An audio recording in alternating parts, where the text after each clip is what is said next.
नमस्कार साथियों, स्वागत है आप सभी का अंकित इंस्पायर्स इंडिया पर। मैं हूं अंकित अवस्थी। आप है मेरे साथ में एक ऐसी खबर पर चर्चा करने के लिए जिसे देख करके थोड़ा सा कंफ्यूजन क्रिएट होता है कि हमारा पड़ोसी मुल्क मालदीव्स किस दिशा में बढ़ रहा है। ऐसी बात मैं क्यों कर रहा हूं? आज के सेशन में इस विषय पर हम डिटेल में चर्चा करने वाले हैं। क्या चर्चा है?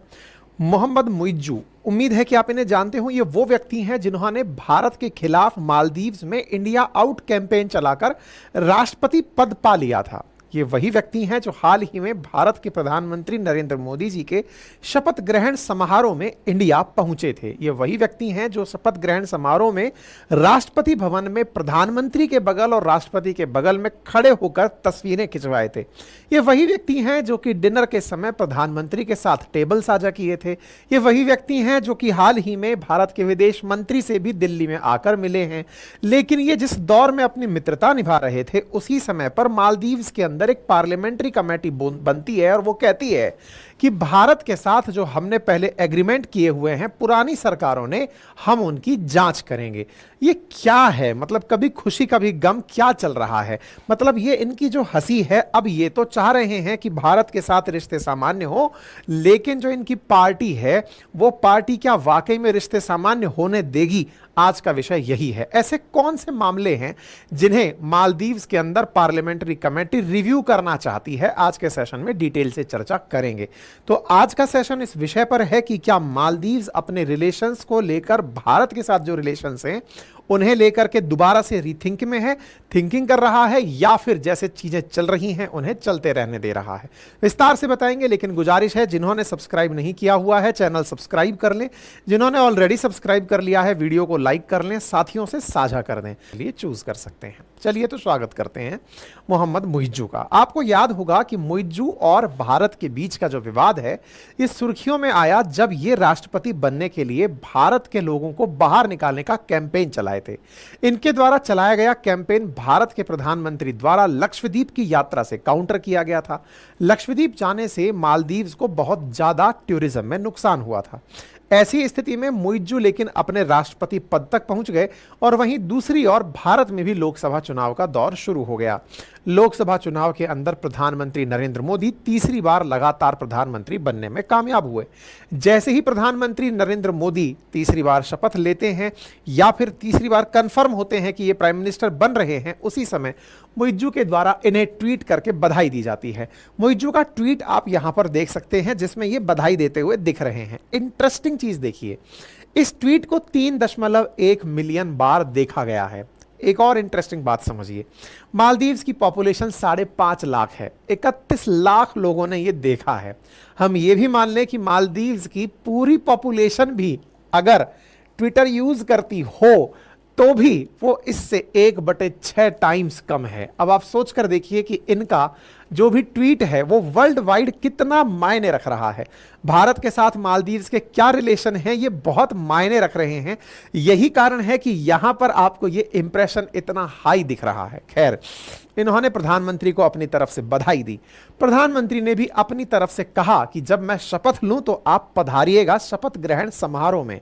जून 6 को इनको इनवाइट कर दिया गया। इन्होंने भी कहा कि मैं बहुत ऑनर्ड फील कर रहा हूं कि मुझे बुलावा भेजा गया है। बुलावा भेजा गया तो ये बुलावे को मानकर पहुंच भी गए। भारत की तरफ से इन्हें रिसीव किया गया जून 9 को।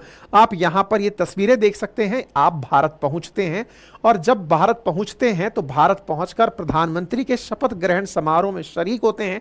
ये वो तस्वीरें हैं जहां भारत के साथ में 7 पड़ोसी जो देश हैं उनके राष्ट्राध्यक्ष भारत पहुंचे थे। लेकिन सबसे ज्यादा चर्चा मुइज्जू की हो रही थी क्योंकि मुइज्जू भारत की पहली यात्रा पर थे।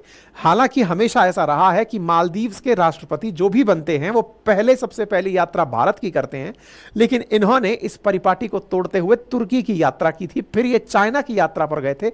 भारत की यात्रा पर नहीं गए। भारत की यात्रा पर तब आए जब भारत को इन्होंने अपनी तरफ से कांग्रेचुलेशंस भेजा। बदले में भारत ने कहा कि चले आइए, मिलने का समय हो गया है, तो ये आकर पहुंच गए। ठीक है साहब, भारत में आकर के इन्होंने बकायदा प्रधानमंत्री के साथ डाइनिंग टेबल शेयर की और साथ में बैठे हुए कुछ तस्वीरें बाहर आई। इन तस्वीरों को बकायदा इन्होंने भी अपने सोशल मीडिया हैंडल्स पर शेयर किया और दिखाया कि देखिए किस प्रकार से प्रधानमंत्री के साथ मेरी बातचीत हुई। आप यहां पर इनके स्टेटस पर लगी हुई इन तस्वीरों को देख सकते हैं। इन तस्वीरों के बाद में कुछ वीडियो वायरल हुए जिसमें ये दोनों टेबल पर कुछ लाइट पल बिताते हुए नजर आए। मीमर्स का मानना है कि ये संभवतः एक दूसरे से कह रहे थे कि भाई बहुत हो गया, तुम भी चुनाव जीत गए, हम भी चुनाव जीत गए, अब इस मसले को छोड़ो, आगे बढ़ने का समय आ गया है। तुम इंडिया आउट कैंपेन करके चुनाव जीत गए और हम तुम्हारे नाम पर कि भाई मालदीव्स के साथ हमने जो रिएक्शन दिया है वो दिखाकर चुनाव जीत गए। अब दोनों का काम हो गया, चलो चीजें नॉर्मल करते हैं। संभवतः इस प्रकार से मीमर्स एक दूसरे को मटेरियल दे रहे हैं कि वाह बहुत अच्छा हुआ, दुनिया को बढ़िया एंगेजमेंट दिया है, ट्विटर से बढ़िया पैसा आया है, अब चलो थोड़ा आगे बढ़ते हैं। जस्ट जोकिंग अपार्ट, लेकिन आगे बढ़ते हैं। साथियों, इसी बीच में जब ये सारी चर्चाएं चल रही थी, उसी बीच में मालदीव्स की पार्लियामेंट्री कमेटी डिसाइड करती है कि वो जांच करेगी मुइज्जू से पहले वाली सरकार, जो इब्राहिम सोलेह की सरकार थी, उसने भारत के साथ जो एग्रीमेंट किए थे उनकी जांच की जाएगी। अब ये एग्रीमेंट कौन से थे जिनकी जांच की जाएगी?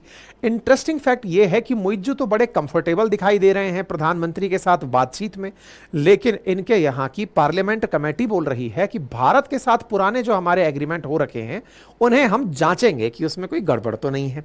ये बात अपने आप में एक बड़ा प्रश्न खड़ा करती है कि ऐसा क्या है जिसे लेकर के कहीं ऐसा तो नहीं है कि वर्तमान में इन तस्वीरों का असर मालदीव्स में यह पड़ रहा हो कि लोग कहें कि देखो ये हमको बेवकूफ बनाकर चुनाव तो जीत गए, लेकिन उसके बाद जाकर फिर से भारत में जाकर के हंसी ठिठोली कर रहे हैं।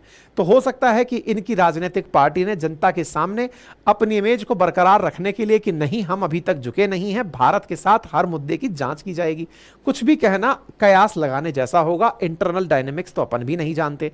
लेकिन फिलहाल के लिए यह बड़ा सवाल है मालदीव्स के अंदर कि भारत मालदीव्स की सॉवरेनिटी को यानी संप्रभुता को प्रभावित करता है। ऐसा मालदीव्स के जब मुइज्जू चुनाव प्रचार में थे तब भी कईयों बार कहा था। यही कारण था कि इनके कहने पर भारत के सैनिकों को मालदीव से बुलाया गया था। वही सैनिक जो वहां पर डॉर्नियर एयरक्राफ्ट को ऑपरेट कर रहे थे, वही सैनिक जो कि मालदीव्स के अंदर मालदीवियंस की सेवा कर रहे थे कि तुम्हें अगर गलती से कभी जरूरत पड़ जाए तो हम तुम्हारी हेल्प के लिए हैं। लेकिन इनके इंडिया आउट कैंपेन के चलते उन सैनिकों को भारत वापस भेजा गया था। हालांकि उसके बाद ये उस डॉर्नियर एयरक्राफ्ट को चला नहीं पाए, जिसके लिए इन्होंने वापस भारत से कुछ सिविलियंस बुलाए। भारत ने उतनी ही संख्या में HAL की तरफ से अपने कुछ कर्मचारी वहां भेज दिए। मतलब कुल मिलाकर बात यह है कि मालदीव्स ने भारत के सैनिकों को वापस भेजने का जो मिशन चलाया था वो इनडायरेक्टली बस सैनिकों की वापसी थी, बाकी लोग तो यहां से वापस मालदीव्स पहुंच ही गए। ऐसी स्थिति में मालदीव्स के साथ पुराने जो रिश्ते थे उनकी समीक्षा करने का ये जो न्यूज आ रहा है, इस न्यूज में ऐसा क्या है जिस समीक्षा को लेकर भारत भी आशंकित है, इस बारे में थोड़ा और डिटेल में चलते हैं। देखिए, जब मुइज्जू सरकार में आए उनसे पहले इब्राहिम सोलेह यहाँ के राष्ट्रपति हुआ करते थे, और इब्राहिम सोलेह जो है ना वो बहुत ज्यादा भारत समर्थक प्रकार के माने जाते थे। इब्राहिम सोलेह के समय पर भारत ने मालदीव्स के साथ बहुत सारे एग्रीमेंट किए। उन एग्रीमेंट को अगर आप एक बार के लिए बोर्ड पर देखें तो उनमें से भारत के द्वारा इन्हें पैसा दिया जाना, क्रेडिट लाइन दिया जाना, मालदीव्स और इंडिया के बीच में हाइड्रोग्राफिक सर्वे का MOU साइन किया जाना। अब ये जो हाइड्रोग्राफिक सर्वे का जो एग्रीमेंट साइन किया गया था ना, इसका रिव्यू करने की ये कमेटी बात कर रही है। अब ये हाइड्रोग्राफिक सर्वे क्या होता है मैं बताऊंगा। इसके साथ साथ भारत के द्वारा डॉर्नियर मैरीटाइम सर्विलांस एयरक्राफ्ट दिए गए थे। इसके साथ 2020 के अंदर सालेह के टाइम के ऊपर इसी प्रकार से दोनों के द्वारा UTF नेवल बेस को विकसित करने का एग्रीमेंट किया गया था। मतलब ये 3 बैक टू बैक ऐसे फैसले थे जो कि मालदीव सरकार के द्वारा किए गए थे भारत के साथ। इन्हीं को फिलहाल मतलब क्रॉस चेक करने के लिए यहां की कमेटी काम कर रही है। मतलब एक प्रकार से यह सोचकर देखिए, हां एक और फैसला था और वो ये था, इंडिया के द्वारा कोस्टल रडार सिस्टम दिया गया था जिसमें से मालदीव्स को कोस्ट के ऊपर रडार भारत की तरफ से लगाए जा रहे थे। इन फैसलों का रिव्यू करने के बारे में फिलहाल की जो सरकार है उसकी पार्लियामेंट कमेटी बोल रही है। अब ये कौन से फैसले हैं, इनका एक एक करके चर्चा करते हैं। सबसे पहले है हाइड्रोग्राफिक सर्वे। देखिए, ये हाइड्रोग्राफिक सर्वे क्या है इसके बारे में बताता हूं। हाइड्रोग्राफिक सर्वे भारत और इनके बीच में 2019 को साझा हुआ था। ये होता क्या है हाइड्रोग्राफिक सर्वे? देखो आप यहां देख सकते हैं, hydrographic survey between Indian navy and Maldivian national defence forces, इनके बीच ये एग्रीमेंट हुआ था। होता क्या है ये? असल में मालदीव्स जिस तरह से आप जानते हैं आइलैंड पर बसा हुआ देश है, बहुत सारे आइलैंड इंडियन ओशियन में हैं। इंडियन ओशियन के पानी के नीचे बड़ी मात्रा में ओशियनिक नोड्यूल्स हैं। अब ये नोड्यूल्स क्या होती हैं? जैसे ना अपने ज़मीन के अंदर खदान निकलती है, खान निकलती है, माइंस निकलती है, और उन माइंस में गोल्ड की माइन, यूरेनियम की माइन, कोयले की माइन, कॉपर की माइन, जिंक की माइन, इस तरह की माइंस निकलती हैं। ऐसे ही समुद्र का पानी जिस तलहटी को देखता है, वो जो तलहटी है उस तलहटी में भी बहुत सारे माइंस एंड मिनरल्स अपेक्षित होते हैं। समुद्र के नीचे की जो तलहटी है उसमें बहुत सारे माइंस और मिनरल्स नोड्यूल के फॉर्म में, यानी कि गोल गोल बॉल्स के रूप में संभावित होते हैं पाए जाना। इसका सर्वे भारत के द्वारा कराया जा रहा है। इस सर्वे को ही हाइड्रोग्राफिक सर्वे कहा जाता है। अब आपके दिमाग में सवाल बनेगा कि कितना माल मिल जाएगा? इंडियन ओशियन के अंदर लगभग 8 से 10 ट्रिलियन डॉलर कीमत का समुद्र के नीचे तलहटी में मेटल्स वाले नोड्यूल्स पाया जाना अपेक्षित है। यही कारण है कि भारत समुद्र की सतह, यानी कि पानी का सरफेस नहीं, अपितु पानी की समुद्र का जो तलहटी है ना, उसका सर्वे करा रहा है। उस सर्वे को हाइड्रोग्राफिक सर्वे कहा जाता है। ये जो हाइड्रोग्राफिक सर्वे है, इस सर्वे में जो भी पड़ोसी मित्र देश हैं हमारे, जो सागर पॉलिसी के तहत भारत के साथ कनेक्टेड हैं, उनकी सहमति भी ली जाती है। अगर आपको ध्यान हो तो भारत ने मत्स्य 6000 नाम से एक डीप ओशन मिशन भी लॉन्च किया हुआ है, समुद्र की तलहटी को जांचने के लिए कि किस प्रकार से समुद्र की तलहटी में नोड्यूल्स हैं। हमारी इस डीप सी ओशन मिशन के तहत तलहटी में उपस्थित नोड्यूल्स को चेक करना और लगभग 8 ट्रिलियन डॉलर के इस मार्केट की संभावना को जांचते रहना प्रयासरत है। अगर मालदीव्स के साथ हमने टाई अप किया था कि आप और हम मिलकर के हर साल इंडियन नेवी की मदद से समुद्र की तलहटी में जांचेंगे कि कितना माल है, इस माल को जांचने के लिए हम मालदीव्स के साथ हर साल एग्रीमेंट को एक एक साल बढ़ाते हैं। यह एग्रीमेंट इस साल 7 जून को खत्म हो रहा था। 7 जून के बाद मालदीव्स ने इसे आगे नहीं बढ़ाया है। 7 जून के बाद आगे नहीं बढ़ाया है और आज आप जिस समय सेशन सुन रहे हैं वो 11 जून का समय हो चुका है। इस बीच में मालदीव्स के राष्ट्रपति भारत की यात्रा पर थे। ऐसी स्थिति में अगर ये इस बात का रिव्यू करते हैं कि क्या भारत के साथ अपने आसपास के पानी को रिव्यू करने दिया जाए, ये कहीं इस तरह से तो नहीं कि मालदीव्स के अंदर भारत सारी लोकेशन का पता लगा रहा हो कि किस प्रकार से स्ट्रेटेजिकली इसका यूज किया जाए, तो ये अब रिव्यू में चला गया है। इसके 2 पक्ष हैं। हो सकता है कि मालदीव्स की वर्तमान सरकार इस बात को अलाउ कर दे और हो सकता है कि इसे होल्ड पर डाल दे। ये देखने वाली बात होगी। तो जांच का पहला मुद्दा संभवतः आप लोगों को समझ में आ गया होगा। ठीक है, अब दूसरी बात पर चलते हैं।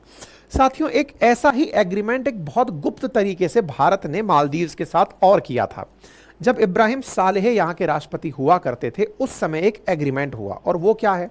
भारत और मालदीव्स ने मिलकर के अपना एक हार्बर, नेवी के लिए एक प्रकार से समझिए कि नेवल पोर्ट गुपचुप तरीके से विकसित करने का एग्रीमेंट किया था। वर्ष 2021 में इसकी खबर आई। अब आप कहेंगे गुपचुप कहां हो सकता है जब न्यूज में आ गई? बिल्कुल सही कह रहे हैं, न्यूज में ये तो आ गया कि ये लोग मिलकर के एग्रीमेंट कर रहे हैं। भारत के विदेश मंत्री बकायदा यहां गए, बातचीत हुई, लेकिन यह नहीं बताया गया था कि इस हार्बर को डेवलप किया जाएगा, सपोर्ट किया जाएगा, मेंटेन किया जाएगा, या फिर इंडियन नेवी पूरी तरह से यहीं पर रहेगी। इसी चर्चा को आज के सेशन में आपको और समझना चाहिए। साथियों, असल में उथुरु थिला फालहू नाम से मालदीव्स के अंदर एक हार्बर है, एक तरह से समझिए कि एक सी पोर्ट है बीचों बीच। उस पोर्ट को इंडियन नेवी के लिए डेवलप किया जा रहा है। इंडियन नेवी के लिए इस पोर्ट को कितना गजब तरीके से डेवलप किया जा रहा है कि दुनिया को भारत और मालदीव्स के बीच हुए इस यूटीएफ यानी कि उथुरु थीला फालू, इसके बारे में जानकारी नहीं है। उथुरा थीला फालू नाम का जो ये हार्बर है, ये बकायदा ऑपरेशनल भी हो चुका है। भारत के द्वारा बकायदा 2023 में इस प्रोजेक्ट को शुरू भी करा दिया गया है। लेकिन यहां पर इन दोनों देशों के बीच क्या बातचीत हुई थी, यह किसी को नहीं पता है। यानी दोनों देशों ने क्या एग्रीमेंट किया, यह दुनिया से गुप्त रखा गया था। लेकिन मालदीव जनरल नाम का एक न्यूज़पेपर है, वो इन दोनों देशों के बीच हुए एग्रीमेंट की इस फाइल को एक बार जनता के सामने पब्लिक कर दिया था। पब्लिक जानकारी में यह निकल कर आया कि मालदीव्स ने भारत के साथ जो एग्रीमेंट किया है उस एग्रीमेंट में कुछ ऐसे पॉइंट हैं जैसे कि भारत की नेवी यहां पर आर्म अपने हथियार लेकर आने के लिए, इक्विपमेंट लेकर आने के लिए, कम्युनिकेशन फैसिलिटीज जरूरत पड़ने कर लेके आने के लिए रोकी नहीं जाएगी। साथ में यह एग्रीमेंट 30 साल तक रहेगा, अगली 30 साल तक बढ़ाया जा सकेगा। इतना ही नहीं, इनके साथ में यह भी बात हुई थी कि यहां पर दोनों देश मिलकर के आगे आने वाले समय में जितने भी पर्सनल्स हैं, मराइन और एयर वेसल्स हैं, इन्हें यहां पर रोकने देंगे और साथ में भारत की तरफ से जो भी नेवी पर्सनल्स यहां आएंगे इन्हें डिप्लोमेटिक इम्यूनिटी मिलेगी। डिप्लोमेटिक इम्यूनिटी का मतलब है कि अगर उनके द्वारा कुछ भी गलत किया जाता है तो मालदीव्स उन पर कार्रवाई नहीं करेगा, वो उन्हें भारत को सौंपेगा, भारत ही उन पर कार्रवाई करेगा। एक प्रकार से इस क्षेत्र में इस प्रकार का एक हार्बर हमने लेने में सफलता प्राप्त की थी, जो हार्बर मालदीव्स के साथ भारत का एक नेवल बेस बन गया था। इस नेवल बेस का यहां पर बनाने के लिए कहा गया कि भारत सरकार के द्वारा मालदीव्स के नेताओं को, बहुत सारे आर्मी ऑफिसर्स को और लोकल मीडिया हाउसेस को लगभग 20 मिलियन US$ का मदद दिया गया था। मतलब आप सोच कर देखिए, या कि रिश्वत दी गई थी, आप ये समझिए। मतलब इस एग्रीमेंट को साइन कराने के लिए भारत सरकार के द्वारा मालदीव्स को रिश्वत खिलाई गई थी। अब रिश्वत खिलाई गई थी, यह बात बाहर आई तो उस समय की सरकार क्या बोली? वहां की सरकार ने कहा कि यह फर्जी न्यूज है, ऐसा कुछ भी नहीं है, यह जो एग्रीमेंट है यह फर्जी एग्रीमेंट है। लेकिन इस विषय के बारे में, हालांकि वहां की सरकार ने उस समय तो यह कह दिया था कि यह फर्जी है, लेकिन बड़ी बात यह है कि वर्तमान में जो सरकार है यह उस एग्रीमेंट को फिर से रिव्यू करने वाली है कि क्या वाकई में ऐसा था क्या, कि भारत ने पैसे देकर के ऐसी कंडीशंस उसमें डलवा दी थी क्या। तो यह दूसरा एग्रीमेंट हुआ, ठीक है। तीसरा है डॉर्नियर एयरक्राफ्ट का, जिसके ऊपर तो आपने देख ही लिया कि मालदीव्स में हमारे जो सैनिक गए थे उन सैनिकों को इन्होंने वापस भिजवा दिया। हालांकि भारत के द्वारा इन्हें और भी बहुत सारे एयरक्राफ्ट मदद के रूप में दिए गए हैं। हमारी ट्रुप्स को ये अपनी धरती पर नहीं चाहते थे, जिसको इन्होंने लौटाकर सिविलियंस से एक्सचेंज करवा लिया है। इस बात का भी यहां पर रिव्यू किया जा रहा है।